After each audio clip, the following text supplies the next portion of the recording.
Hector Delville, un magicien humain, Finn Pied-Léger, un moine alphelin et Eldrin Luminel, un magicien elfe, sont arrivés récemment au royaume de la Cité Franche, afin de se mettre au service du roi. Afin de les mettre à l'épreuve et tester leur loyauté, le chef de la garde royale les envoie vaincre quelques loups-garous qui sèment la peur dans la vallée aux abords de la forêt. D'après les témoignages, il semble que 3 ou 4 monstres reviennent régulièrement. Impatients de montrer leur courage, les aventuriers se précipitèrent au secours du peuple. Cependant, il semblerait que les informations recueillies n'étaient pas fiables, car une meute d'une 30aine de loups-garous se lancèrent à l'assaut des héros, qui décidèrent alors de prendre la fuite vers la forêt brumeuse. Après avoir couru durant suffisamment de temps pour ne plus entendre les monstres, ils ralentirent pour se rendre compte que cette forêt n'avait rien à voir avec celle dans laquelle ils étaient entrés. Alors qu'ils se retrouvaient sur un chemin à sens unique, l'autre extrémité étant barrée par la brume. Eldrin décida courageusement de suivre seul le chemin. Hector et Finn, effrayés par la brume menaçante approchant, choisirent de rejoindre leur acolyte déjà loin. Dans sa course effrénée sur courtes pattes, Finn se prit habilement les pieds dans les racines d'un arbre pour se racler le visage sur le sol dur et s'insérer une branche dans le nez. Après cet épisode humiliant, ils arrivèrent à proximité d'un vieux manoir, mené ici par des pleurs d'enfants. L'elfe prit la décision de se séparer du groupe pour explorer les environs, où il découvrit un cimetière familial et des traces d'abandon du manoir. Pendant ce temps, le sens de protection de l'enfance de Hector conduisit Finn à prendre la responsabilité de s'occuper et interroger les enfants sains. Ces enfants sont Épine Durst, un petit garçon de 7 ans extrêmement timide et peureux, se levant dans les bras de sa grande sœur, Rose Durst, une jeune fille de 11 ans restant stoïque afin de s'occuper de son frère et le rassurer. Le semi-homme parvint à découvrir que leurs parents leur avaient demandé de patienter à l'extérieur pendant qu'ils s'occupaient du monstre dans la cave. Les enfants s'inquiètent pour leur petit frère Walter qui est resté au 2e étage. À l'approche de la brume, tout le monde se décida à pénétrer dans le manoir, emmenant les enfants également. Dans un claquement sinistre, la porte d'entrée se referma derrière eux. En se retournant, ils s'aperçurent que les enfants avaient disparu, Hector réaffirmant sa clairvoyance concernant un piège. En explorant le rez-de-chaussée, ils découvrirent un manoir parfaitement entretenu. Delville arborait avec forte prétention un chapeau haut de forme extrêmement adapté à son style vestimentaire. L'élément le plus important de ce niveau fut la découverte par Finn d'un monte-plat qu'il jugea plus efficace que l'escalier pour atteindre le niveau supérieur.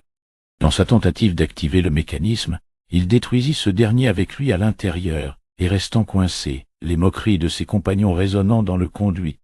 Leur aide ridicule pour sortir de là entraîna Finn à subir des chutes répétées avant de réussir à sortir de sa boîte. La discrétion n'étant plus de mise, le groupe décida de prendre l'escalier pour parvenir au 1er étage. Encore et toujours, le courage de Hector et Eldrin conduisit Finn à se charger de l'ouverture de l'ensemble des portes. Sa taille l'encourageant à vérifier l'ensemble des mécanismes des portes, sans doute pour une reconversion en tant que serrurier. Cet étage leur permit de découvrir une bibliothèque secrète dans laquelle ils découvrirent des ouvrages de nécromancie totalement ridicules, ainsi que des actes de propriété pour ce manoir, ainsi qu'un vieux moulin. Ils découvrirent également au sol le cadavre d'un aventurier tenant dans sa main une lettre du comte Strad von Zarovich considérant un culte obscur comme moins que des versets. La mission la plus importante, auto-assignée à Eldrin, était de courageusement tenir le faux livre pour garder le passage secret ouvert. Dans un second temps, à cet étage, ils rencontrèrent Lancelot, un chien apeuré, également piégé dans ce manoir qui se laissait approcher par les héros. L'absence d'intérêt à cet étage les amena au niveau supérieur. Voulant prendre des initiatives et passant devant pour allumer les bougies dans ce nouveau niveau extrêmement poussiéreux et délabré, l'armure immobile prit vie, saisit Eldrin pour le pousser par-dessus la rambarde, là où celui-ci attendit jusqu'à la fin du combat. Suite à cette humiliation, les aventuriers découvrirent que la mère de famille n'appréciait pas les enfants, particulièrement Walter, le fruit d'un adultère. Margaret, le fantôme de la gouvernante, leur donna la sensation qu'Elizabeth Durst était une personne terrible. Entre son incompréhension si elle était morte ou vivante, la découverte de la disparition de Walter lui déclencha une crise d'angoisse. Avant de passer à l'étage du dessus, Finn parvint courageusement, d'après lui, à vaincre un balai animé dont il prévoyait initialement de faire cadeau à Eldrin. Les menant dans le grenier, le groupe découvrit le corps de Margaret dans une malle, poignardée de plusieurs coups de couteau. Ils découvrirent également la chambre des enfants, Rose et Épine, accompagnés de leurs cadavres. Soudainement, les fantômes de ces derniers apparurent et apprirent aux aventuriers les sombres événements qui précédèrent leur mort. Ils ont été enfermés dans la chambre, pendant que les parents partaient s'occuper du monstre dans la cave. Ils entendirent Walter pleurer pour la dernière fois. La faim commença à les tirailler, de plus en plus, puis le froid, puis soudainement. Ils n'eurent plus faim définitivement. Les enfants indiquèrent à Hector la maison de poupée qu'il inspecta pour découvrir la représentation du manoir qui dévoilait l'ensemble des portes camouflées. Il remarqua alors un passage secret depuis le grenier menant à la cave dont les héros commençaient à douter de l'existence. L'arrivée dans la cave, une impression de donjon, les murs étant en pierre, fut accueillie par une sensation d'angoisse. Ils commencèrent par trouver ici les cryptes de la famille Durst avec l'ensemble des tombes vides. En plaçant les cadavres de Épine et Rose dans leurs cryptes respectives, ces derniers parvinrent enfin depuis tout ce temps à trouver le repos éternel. Des cris de bébés les attirèrent vers le sud, principalement Finn qui se faisait un devoir de parvenir à sauver la vie de l'enfant. En suivant ces hurlements, ils arrivèrent dans la chambre de culte des maîtres des lieux, où ils virent Gustave pendu au cadre du lit à baldaquin, tenant une lettre d'excuse pour ses enfants. Elizabeth Durst, sous la forme d'un blême apparut, le mépris pour son mari imprimé sur son visage, prête à en découdre avec les aventuriers. Son intelligence encore intacte leur permit d'en apprendre plus sur ses vices et sur la position de Walter. Après avoir détruit définitivement Elizabeth, les héros se dirigeaient vers le niveau inférieur pour trouver Walter selon les indications du blême. Ils commencèrent alors à entendre des psalmodies. Il est l'ancien, il est la terre.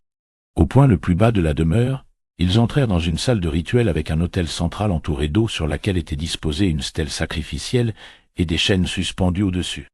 Hector, en rejoignant l'autel central, provoquant l'apparition de 13 fantômes de cultistes, réclamant un sacrifice. Hector et Eldrin proposant avec hésitation le sacrifice du chien Lancelot, sacrifice absolument hors de question pour Finn, qui obtint le dernier mot après l'insatisfaction des fantômes. Ces derniers invoquèrent alors une créature monstrueuse, un tertre, errant. « Bien, démon, nous te réveillons. » Un énorme monstre fait de chair putréfiée apparut alors pour se jeter sur les aventuriers. Après avoir subi des dégâts importants, ils parvinrent à en infliger de même au monstre. Ces blessures ouvrirent une faille au milieu du corps du tertre pour y laisser entrevoir la présence d'un bébé, Walter, dont l'énergie semblait alimenter la créature. Suite à un combat acharné, Hector et Eldrin tentèrent de saisir le bébé pour le libérer de l'influence du tertre.